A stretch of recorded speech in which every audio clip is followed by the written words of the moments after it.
আজ চাঁদরাত্রি, আগামীকাল পবিত্র ঈদ উৎসব, আর তার আগেই চাঁদরাত্রি উপলক্ষে আলোকসজ্জায় সেজে উঠেছে মসজিদগুলি। বাদ পড়েনি বহরমপুরের মসজিদগুলো।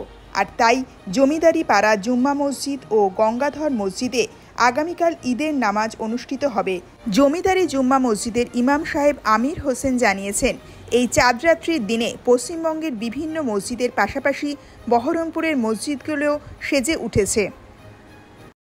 আজকে আমাদের চাঁদরাত্রি, আমরা খুশিতে এই যে লাইটিং মানে মসজিদ আমার মহল্লা সব খুশিতে আনন্দই সেজে উঠেছে।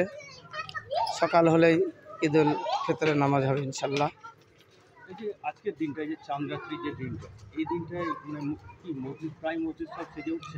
হ্যাঁ, আমাদের এক কথায় পৃথিবীর সমস্ত মসজিদ, খাস করে আমাদের বহরমপুর গোড়াবাজার চত্বরে যত মসজিদ রয়েছে সব মসজিদ এমনভাবে সেজে উঠেছে।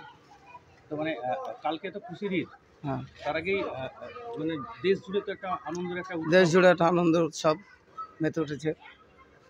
আলহামদুলিল্লাহ, আমরাও মহল্লাবাসী আমরা সকলে আনন্দ উৎসব পালন করবো ইনশাল্লাহ। চাঁদরাত্রির এই যে দিনে আলোক জ্যোৎস্নায় কি সব মসজিদগুলো সেজে উঠেছে? হ্যাঁ, আমাদের গোটা বহরমপুরে যত মসজিদ আছে আলহামদুলিল্লাহ সব সেজে উঠেছে এবং পশ্চিমবাংলার বিভিন্ন অলিতে গলিতে মসজিদগুলো এমনভাবে সাজানো হয়েছে। আপনার নাম?